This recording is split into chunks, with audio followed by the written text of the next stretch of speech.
Serial झनक में तब बड़ा ट्विस्ट आता है जब ऋषि पराशर के चंगुल में फंस जाता है।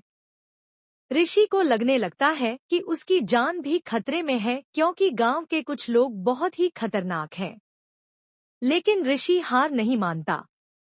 वह ठान लेता है कि चाहे कुछ भी हो जाए, वह पराशर को अरेस्ट करवाकर ही दम लेगा।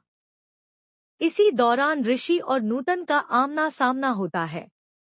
झनक, जो कभी मून की मां की तरह रही है और जिसे मून ने अपने बचपन की सबसे प्यारी मां माना था, उसने मून की एक बचपन की तस्वीर आज भी अपने घर में सहेज कर रखी हुई है।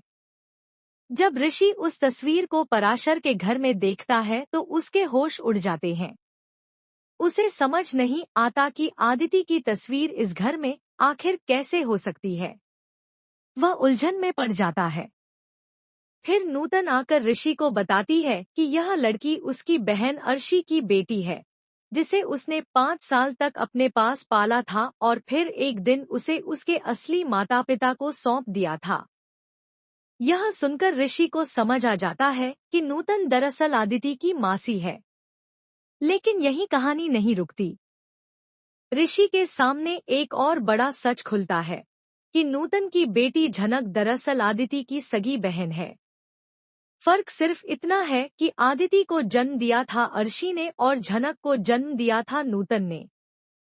लेकिन दोनों की पहचान को जो जोड़ता है वह है उनका पिता अनिरुद्ध। दोनों बहनें एक ही बाप की बेटियां हैं, लेकिन अलग अलग माँओं से। अब ऋषि ठान लेता है कि वह न केवल आदिति से अपने प्यार का सच साझा करेगा, बल्कि नूतन की बेटी झनक को उसका हक दिलाकर रहेगा। वह झनक को शहर ले जाकर उसके सम्मान, पहचान और इंसाफ की लड़ाई लड़ेगा। क्या ऋषि अपना वादा पूरा कर पाएगा? क्या झनक को उसका हक मिलेगा? क्या अनिरुद्ध अपनी बेटियों को पहचान पाएगा? और क्या मून, जिसे अब आदिति कहा जाता है, सच जानने के बाद अपने रिश्तों को फिर से जोड़ पाएगी? आगे क्या होता है जानने के लिए देखते रहिए झनक, क्योंकि कहानी अब एक ऐसे मोड़ पर है जहां हर सच्चाई सामने आने वाली है।